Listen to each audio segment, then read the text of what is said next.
Эдвард Станиславович, спасибо большое, что вы пришли и стали почетным гостем нашего матча. Edward, thank you for coming, for becoming the honorary guest of our match. Ну, формальным поводом для начала нашей беседы можно назвать те фигуры, которые вы видите перед собой. Это фигуры, уже известные журналистам. Это фигуры, комплект фигур, которые в самом начале матча спонсор этого матча Андрей Филатов подарил Третьяковской галерее.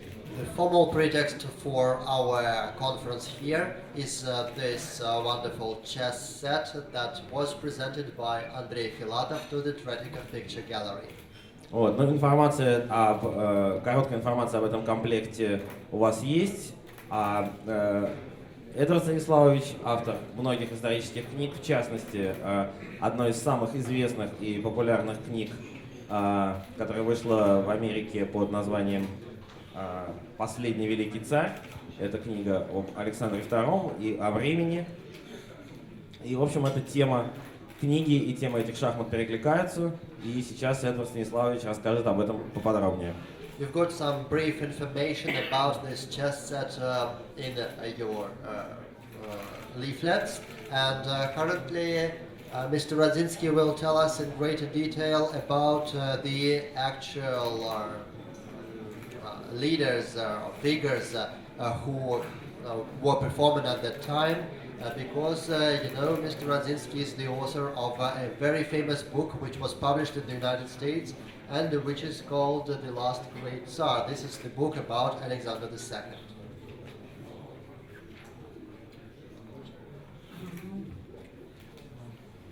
Вы знаете, так смешно, в прошлом году в конце меня попросили написать статью о советских шахматах для Wall Street Journal. Еще ни о каком матче на первенство мира не было слышно, и я вообще подумал о шахматах в СССР. Понимаете, было тогда столетие со дня рождения Ботвинника. И я на улице спросил нескольких молодых людей, кто такой Ботвинник. Как вы догадываетесь, 4 из 5 не знали. Если бы в стране под названием... It might seem very strange, but just last year I was asked to write an article about Soviet chess for the Wall Street Journal newspaper. And actually there was no information about the upcoming match in Moscow. But as I was preparing this article on chess in the USSR, I asked 100 young people in Moscow. This was actually the anniversary, the 100th anniversary from the birthday of Botvinnik. So I asked young people in Moscow who Botvinnik was, and 4 out of 5 young people did not know who he was. Между тем, как все в нашей тогда стране, шахматы для нас были куда больше, чем шахматы. Nevertheless, in our great country at that time, chess was much more than simply chess. В стране, где все было регламентировано, а главное было регламентирована мысль, только, пожалуй, шахматная доска была одним из немногих мест, где человек сам решал судьбы, правда, деревянных фигур. In a country where everything was regulated, even the way of our thinking was regulated, maybe the only place in the country where a person was responsible for somebody else's destinies was the chessboard, even though these were just the destinies of some wooden pieces. Он мыслил самостоятельно над этой самой деревянной доской и к радости власти мыслил молча. A person could think independently and reflect about this wooden chessboard, and to the authorities' satisfaction, a person could actually pondered in silence.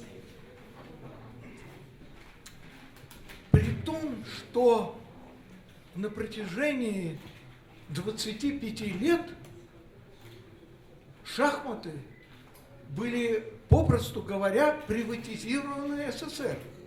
Over 25 years, chess was simply privatized by the USSR. Все чемпионы мира были наши люди. All world champions were our people. Поэтому шахматы стали политической игрой. Они доказывали, неоспоримо доказывали, большие преимущества нашего строя. So that's why chess became a political play, because it was the unrebutable proof of our way of organizing things in the country, domination, advantages. И соединившись с политикой, деревянные фигурки приобрели невероятную силу. And becoming or being brought together with politics, these wooden pieces became incredibly strong. Они могли приподнять даже железный занавес. They could even lift the iron curtain. Потому что люди, которые играли по имени гроссмейстеры, получили право, невозможное для остальных жителей страны, право ехать за рубеж. Because people who played well, grandmasters, now had the right which was impossible and unachievable for any other citizen of the USSR. They had the right to go abroad. При этом не интересовала даже подозрительная национальность наших гроссмейстеров. And actually no one even thought about the suspicious emotions of our grandmasters. И так, как вы знаете, было счастливые 25 лет. You know, there were those lucky 25 years, or happy 25 years. Пока в конце этого 25-летия произошло страшное событие. But then at the end of this 25-year period, a horrible event came up. Появился Фишер. Fisher emerged. И уже был закат великой страны по имени СССР, и вот на закате и произошел этот страшный матч. It was close to the finish of the great country called the USSR, and at that very moment that terrible match came. Преимущество замечательной системы было под вопросом.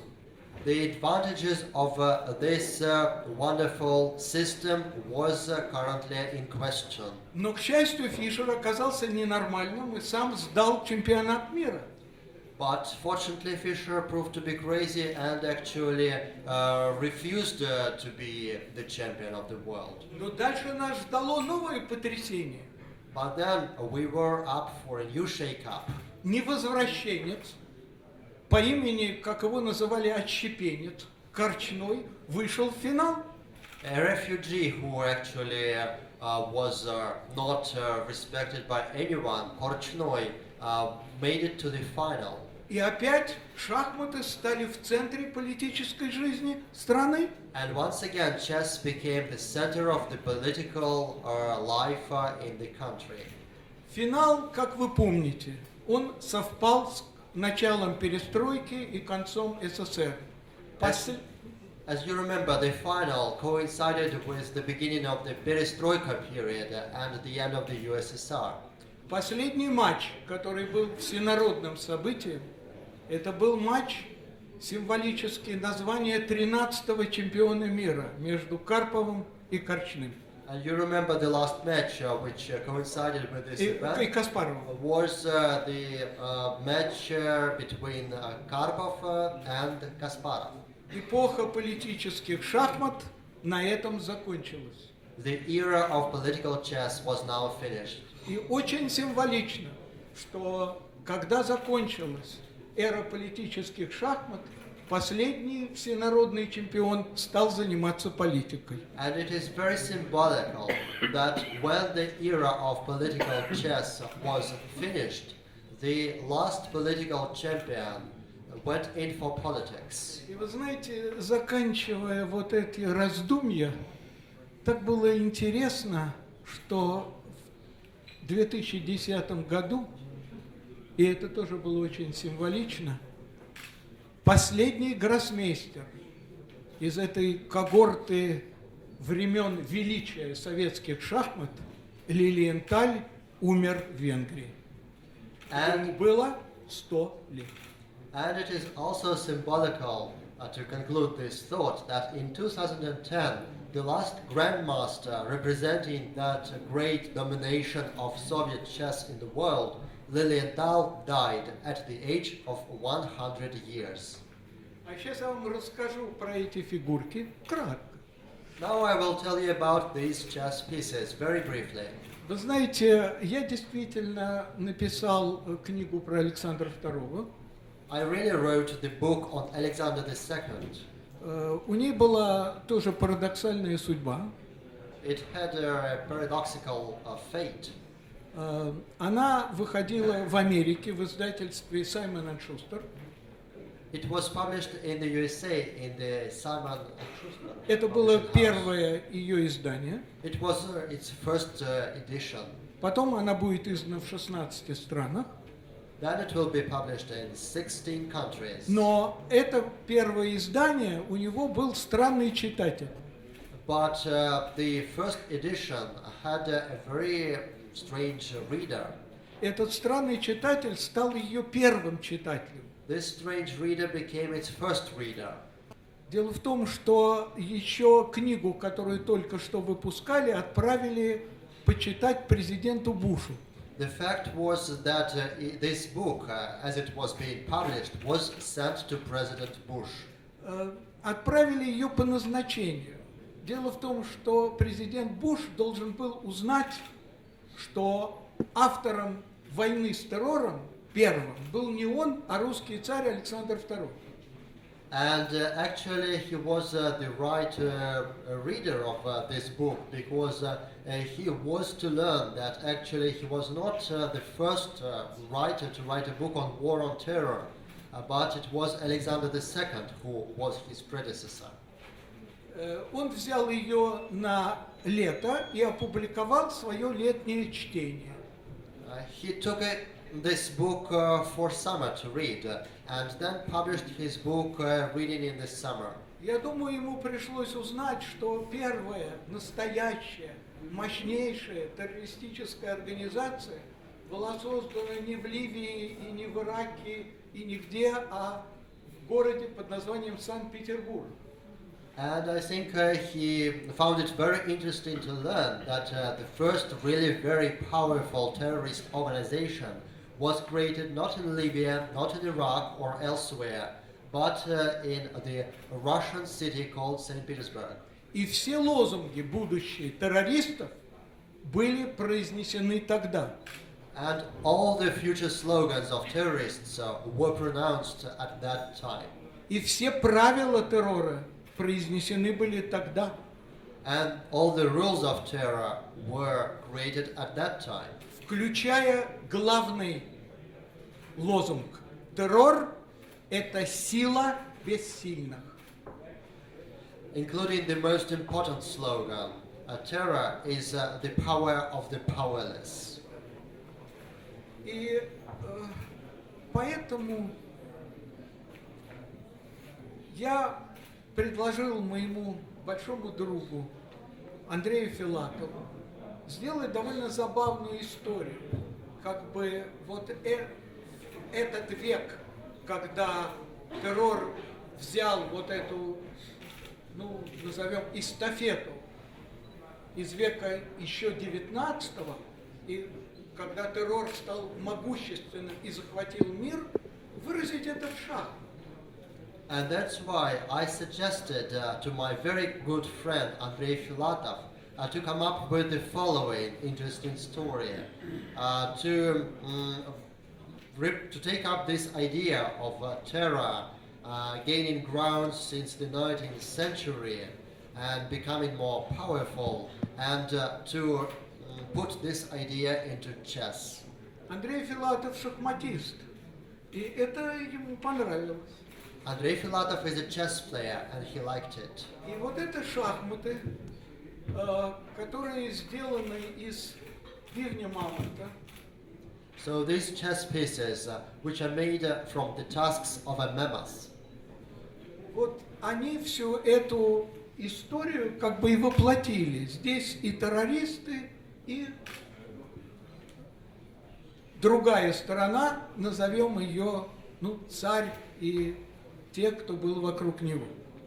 actually reincarnate this story, because there were terrorists at the time and there was the other side. Let's say the Tsar and those who were close to him. Правда, как вы знаете, война с террором окончилась куда печальнее, чем история с этими шахматами. But unfortunately, as you know, the war on terror finished in a much sadder way than these chess pieces show. Александр II был убит детьми его перестройки. Alexander II was killed by the children of his reform. Русский Линкольн был убит после самых своих великих реформ. The Russian Lincoln was killed after his greatest reforms. Молодые люди поторопились. So young people just hurried too much. Но они у нас всегда торопятся. Well, they are always hurrying. Как сказал Достоевский, если русскому школьнику даже дать карту звездного неба, он ее тотчас исправит. As Dostoevsky said, if we give a map of the starry sky to a Russian schoolboy, he will hurry to correct it. Ну вот все. So that's it. У меня вопрос. Шахматы, в принципе, развивались, существовали как некий аналог военной игры, некий аналог войны, который ведется по правилам. А главное отличие террора от войны заключается в том, что он ведется без правил. Нет ли здесь какого-то противоречия между тем, что вот эта история игры без правил воплощается в шахматных фигурах? I have a question to ask. Chess has always been famous for a game which is played according to certain rules, but terrorism does not obey to any rules. So, do you think there could be a contradiction in trying to emphasize the idea of a war on terror in chess? Боюсь вас разочаровать, террор ведется по жестким правилам. I'm afraid to disappoint you, but terror is actually conducted according to very strict rules. Первое правило сформулировал один из руководителей народной воли Желябов. One rule was, or the first rule was formulated by one of the leaders of a terrorist movement, Mr. Zhelябov. Террор должен быть непрерывен. Terror should be uninterruptible. Никакой паузы. There should be no pause whatsoever. Поэтому, как вы помните, сначала в царя стреляли в летнем саду, потом наступила пауза, потом охотились на него около его дома, Зимнего дворца. So as you remember, the Tsar was first shot at in his summer garden, then he was hunted down close to his house, the Winter Palace. Потом его взрывали на железной дороге тут же. Then there was a bomb detonated on the railway. Потом его взорвали внутри Зимнего дворца в собственном доме. Then there was a bomb detonated in his own house in the Winter Palace. И, наконец, убили на набережной. And finally he was killed on the embankment. Там есть много пунктов, я не буду вас посвящать в правила террора, но правила есть. Эта сила бессильных имеет свои законы, очень жесткие. There are many rules there. I will not tell you about all of them, but they exist. And we must remember that this power of the powerless has very strict laws. Это война без границ This is a war without borders, с тайными правилами. with some secret rules. И самое печальное, что когда был взорван царский поезд, то главный террорист убежал во Францию. And the worst thing was that when the Tsar's train was exploded, the main terrorist actually escaped to France. И русский канцлер Горчаков попросил о его выдаче. And the Russian Chancellor Gorchakov asked that he should be extradited. Он написал письмо, в котором писал, что самое страшное, если эти люди почувствуют безнаказанность, если они поймут, что можно в одном месте заложить взрывное устройство и убежать в безопасность, ожидая взрыва. He wrote a letter saying that the most terrible thing is what will happen if these people will feel their impunity, if they feel or know that they just cannot set up a bomb and then run away to safety just waiting for the explosion to come. Мы должны не дать передать эстафету варварства в следующий век, написал канцлер Горчаков.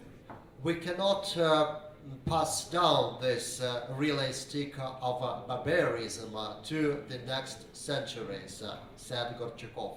Как вы понимаете, вся Франция восстала против выдачи террориста, и во главе кампании был мой любимый писатель Виктор Гюго. As you know, France was completely against the extradition of the terrorists, and the campaign was led by my favorite writer Victor Hugo. Это очень сложный вопрос, надо ли выдавать. That's a very complicated question as to should the extradition take place. Потому что очень часто под видом охоты на террористов охотятся на политических противников. Because very frequently there is just the claim that there is a hunt against terrorists, but actually there is a hunt against political opponents. Но так или иначе, мы получили расцвет террора в нашем веке, и эти шахматы – это достаточно грустное напоминание о его начале, но очень красивые напоминания. Очень, они действительно это искусство. But nevertheless, we've got the blooming of terror in our century, in this century, and this chess set is a reminder of that, a very sad but very beautiful reminder. Если подвести какой-то общий итог, понятно, что партия еще продолжается, но ясно, что черные побеждают, если взять за последние 150 лет. Или все-таки белые что-то такое нашли какой-то способ этому сопротивляться? If we make a conclusion, over the past 150 years, has it become clear that black is winning, or has white found a way to resist to this somehow? Битва в разгаре. The struggle is now at its peak.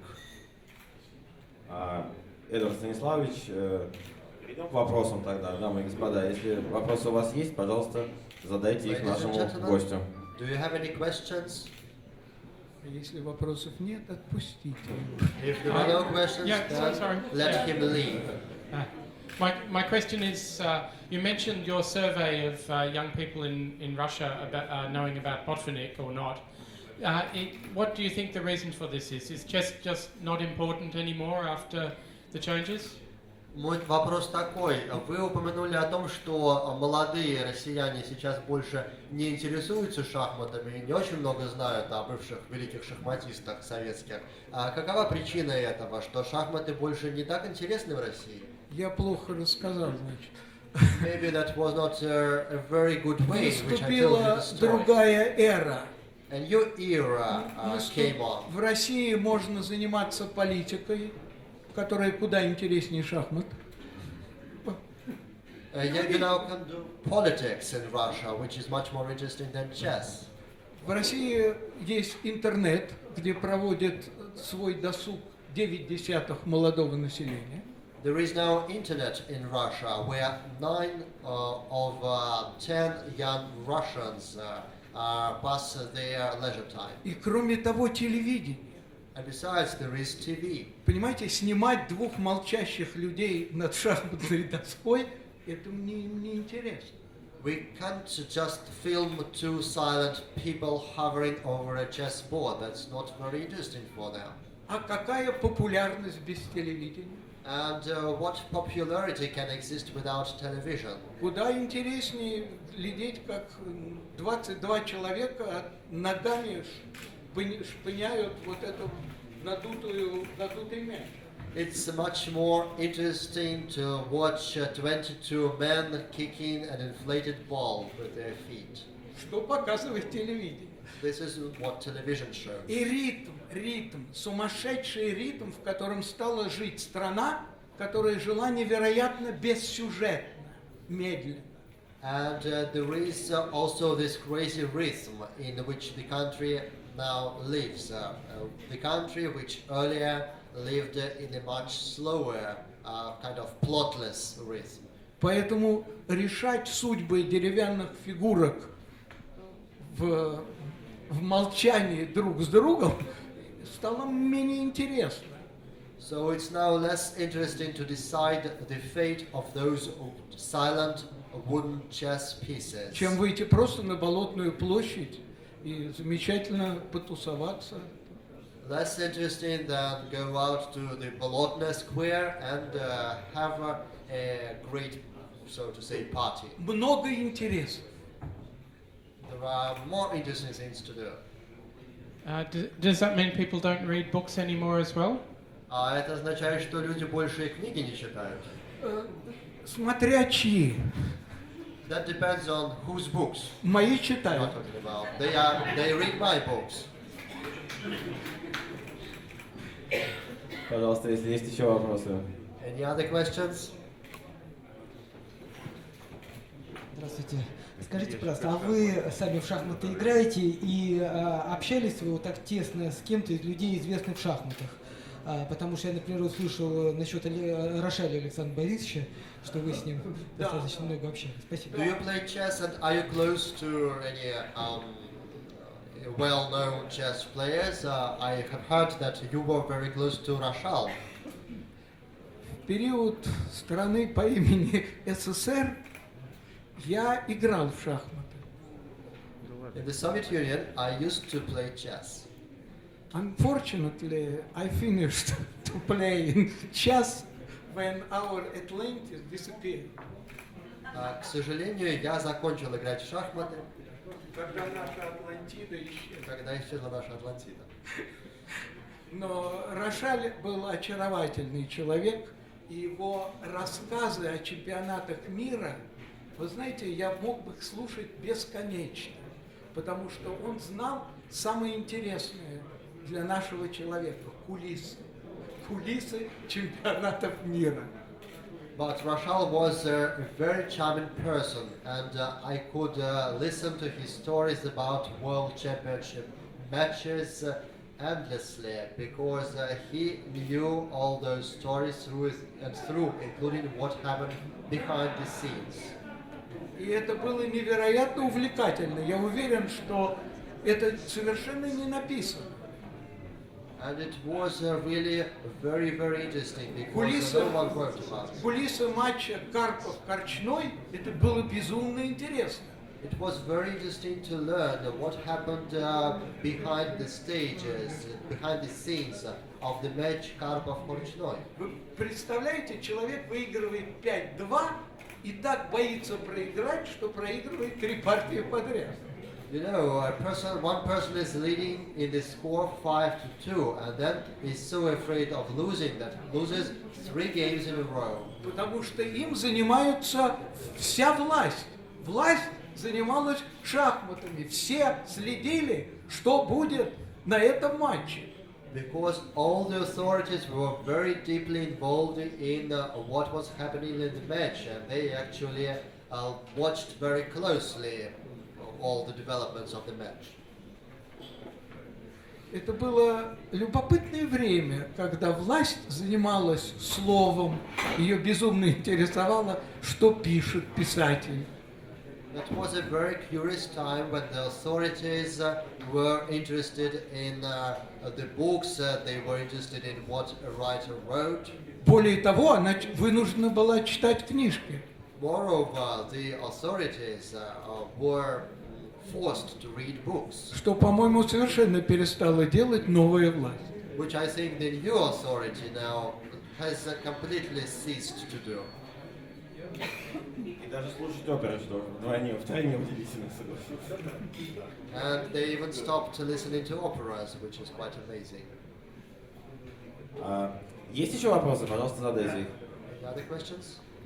Вспоминая ваш замечательный театр одного актера по телевидению, мне пришла в голову такая смешная идея, что в сегодняшние относительно трудные времена для шахмат вы могли бы, учитывая вашу раннюю или позднюю любовь к ним, прошедшую частично, но может быть частично оставшуюся, оказать реальную помощь.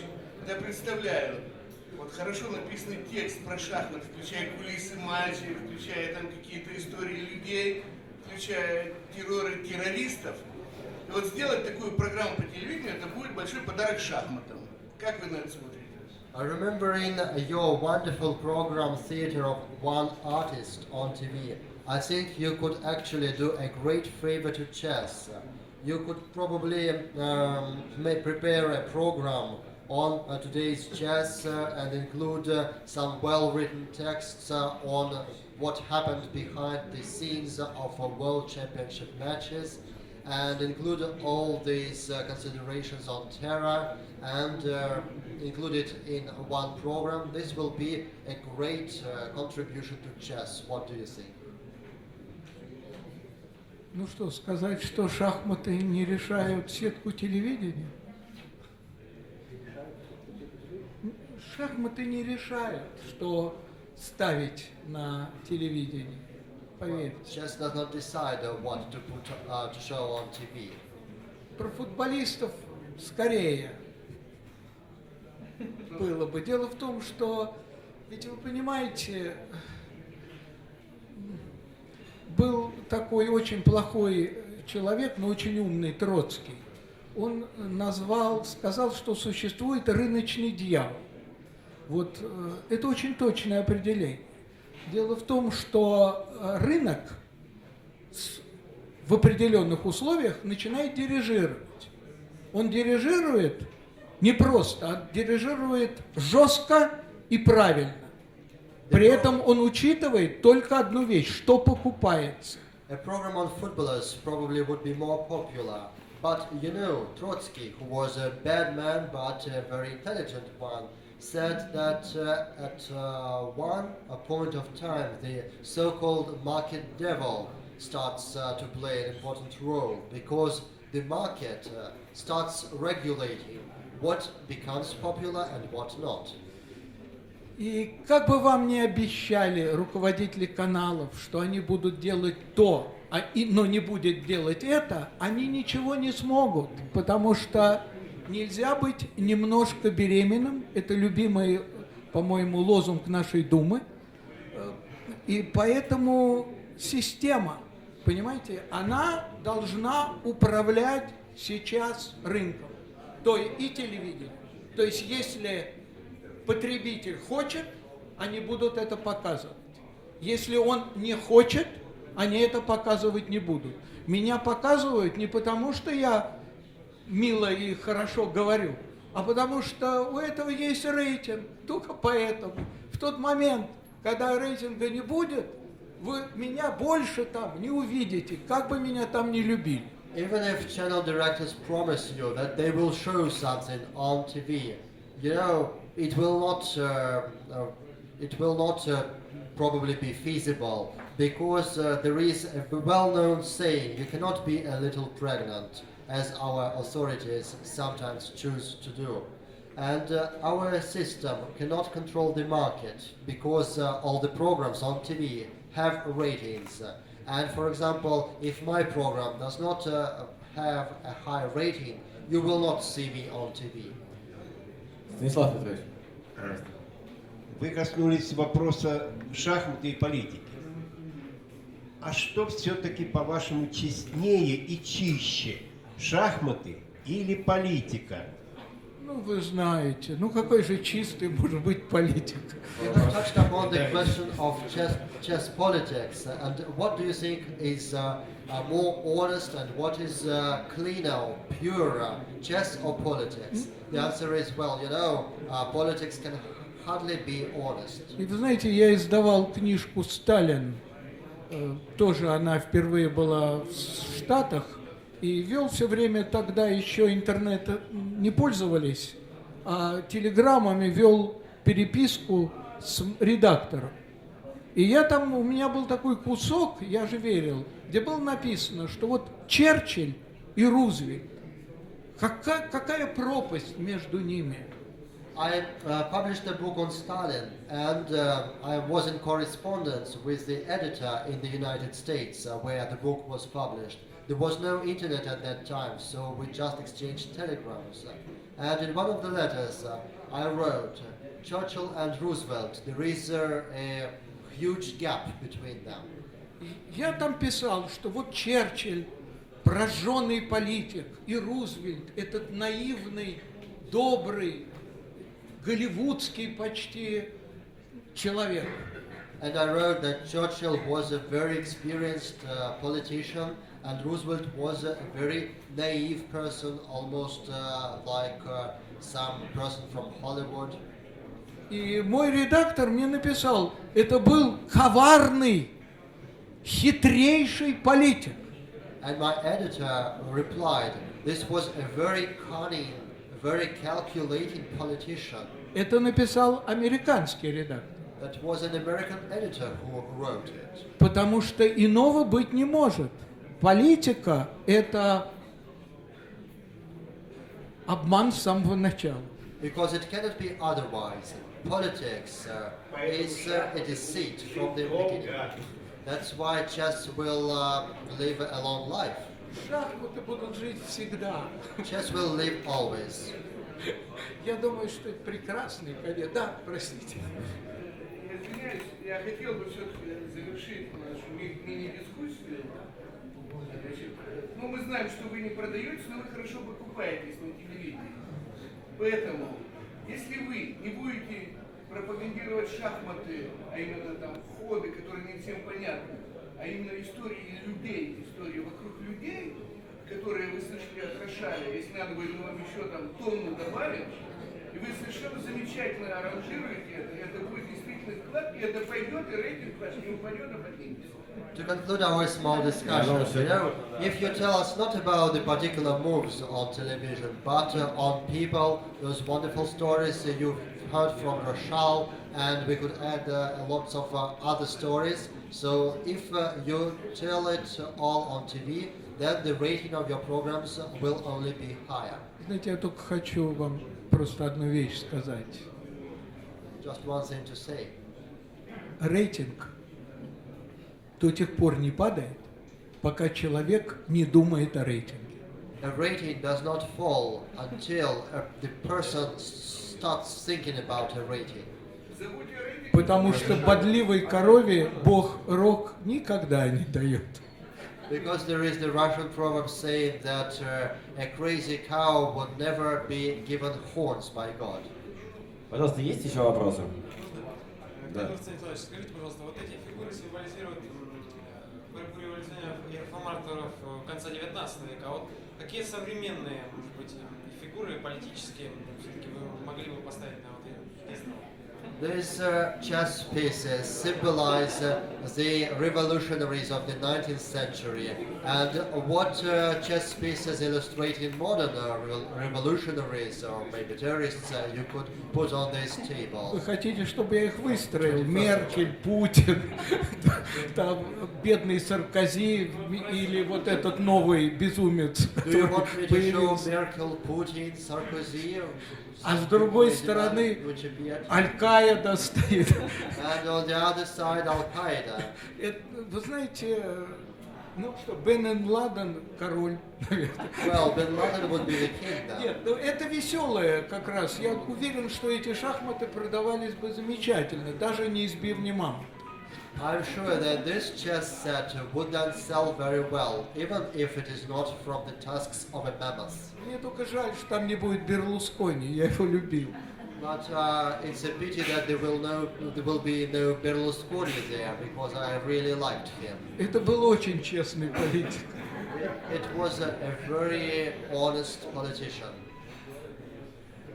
Да, это вот видите, мы уходим не столько с новыми знаниями, но даже с коммерческой идеей. Это первый раз на наших традиционных пресс-конференциях. Еще есть вопросы, дамы и господа? So you see, we are finishing this press conference not just with new knowledge, but also with some commercial ideas, which is the first time in our press conferences. Other Марк, questions? можно? У меня вопрос больше связан с вами, как с профессионалом истории.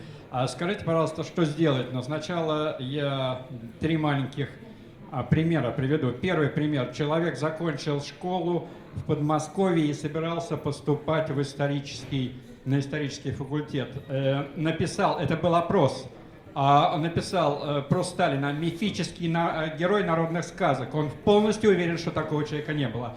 Второе, опять же в вопросе, что благодаря Штирлицу победили в войне. Причем с этим человеком я говорил, он сказал, как могли снять фильм 17 серий, он сказал 17 серий о человеке, которого не было. И последнее, вы знаете, как написал Дюма «Три мушкетера»? Он посмотрел фильм с Милой Йович и ночью написал, совершенно серьезно, что делать, чтобы вот молодые люди все-таки знали историю. Well, you know, I would like to ask you a question which is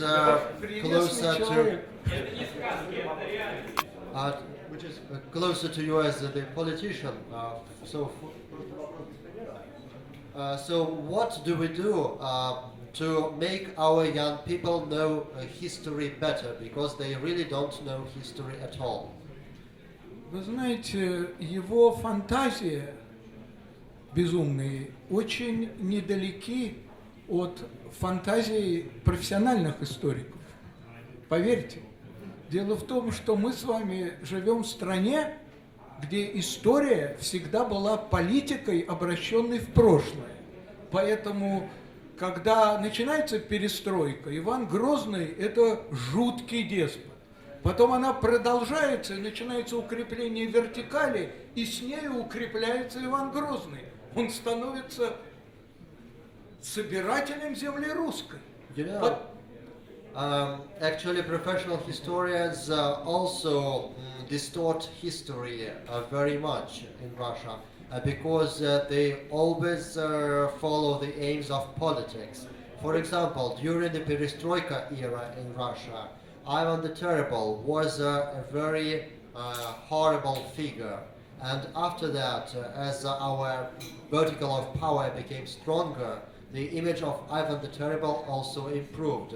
He became a very good person who just started to pick up, to conquer more territory. Вы представляете, что было бы с вашим героем, если бы он бы прочитал сочинение историка Волкогонова, юного, о Сталине, где было бы написано, что Сталин – это организатор наших побед.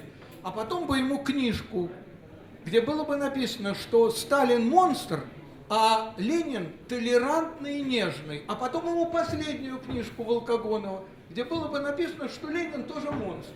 Ну, сошел бы он у вас с ума. Well, you know, what would happen to the young people you spoke about if, for example, we gave them some book by Volkogonov to read, where it's written that Stalin was a good organizer and Lenin was a monster, but then we just gave him another book where they said that Stalin was a monster and Lenin was actually a very kind, tolerant person. And then the third book by Volkogonov, where it is said that Lenin was also a monster. I think our young people would just become crazy because of all those books. Он ничем не отличается. Поверьте, он абсолютный историк. Просто он этого не знает. So it's just the same. He is the absolute historian. He just doesn't know about it. Я бы его принял. I would accept him. Пожалуйста. Mr. Radzinski, I, with many Israelis, we grew up in the West where you were all monsters at that time.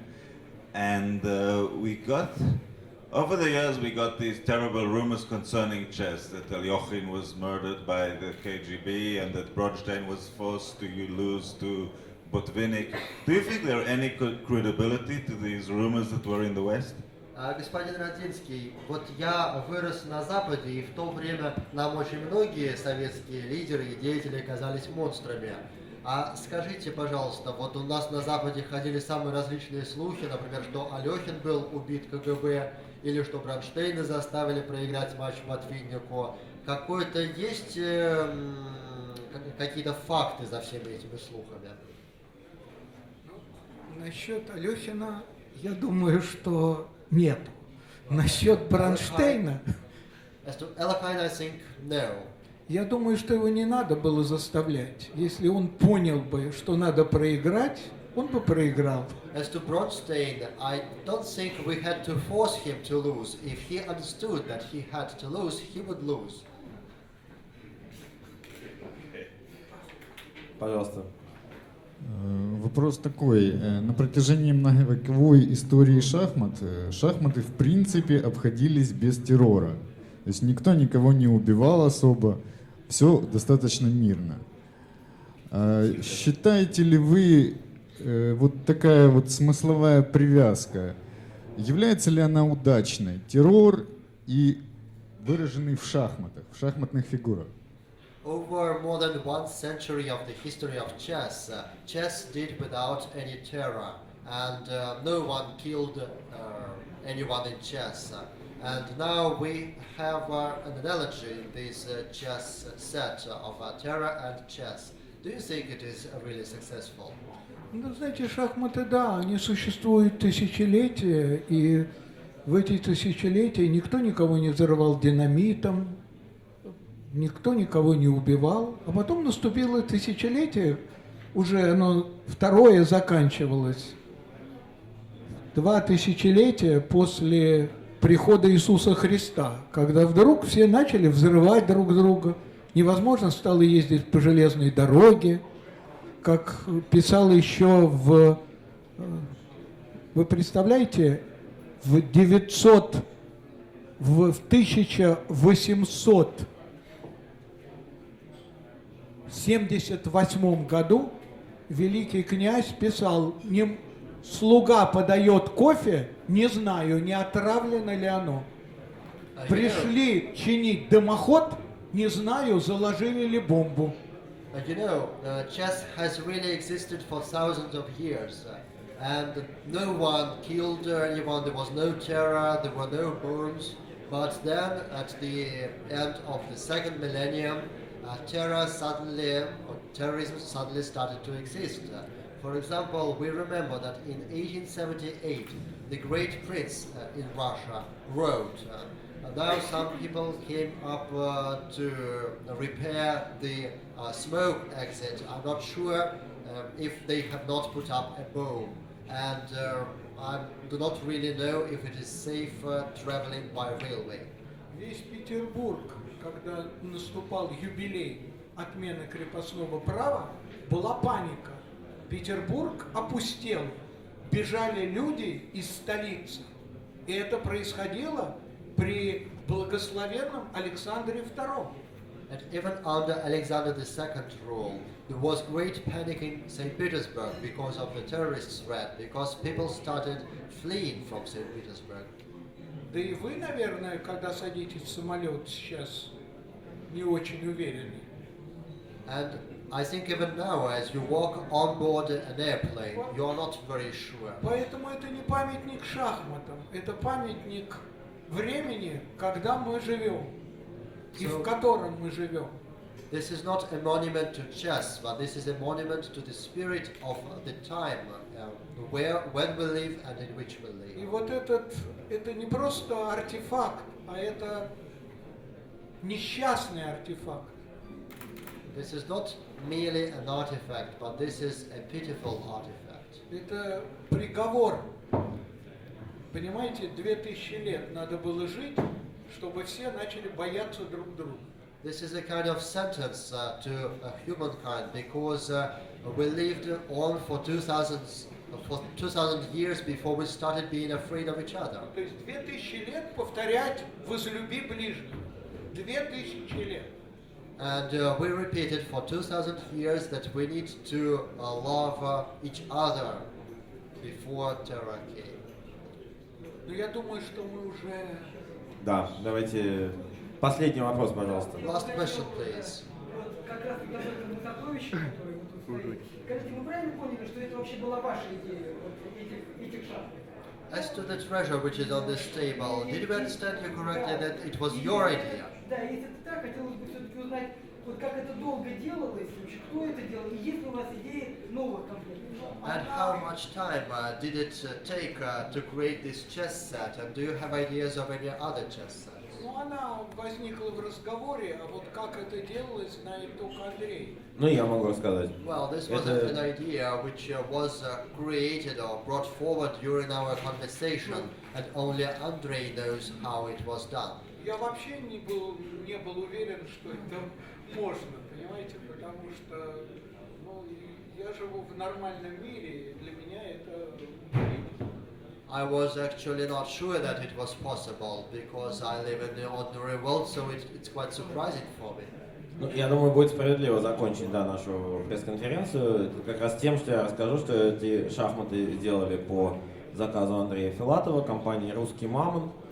Николай Тимощук их спродюсировал и сделал, и эти фигуры готовились больше года в самых разных странах. Это не в одной стране их делали. Мамонт в одном месте, художники в другом, резцы в третьем. Это очень большая и ценная и серьезная работа. А относительно новых комплектов, я думаю, просто надо, чтобы Эдвард Станиславович думал на эту тему, и тогда можно будет очень много. Один новый комплект мы уже уносим с собой. Я, наверное, уверен, что появятся новые. Да. Well, I would like to complete this press conference by saying that these pieces, it took more than a year to produce them from many countries. So this chess set was produced in lots of countries because the mammoths were from one country, the artists from the other, and so on. And the design was created by Nikolai Timoshuk. As for the new ideas of new chess sets, I think our guest now has to start thinking about it. Спасибо большое, Эдвард Станиславович. Спасибо всем. Thank you, Mr. Radzinski. Thank you,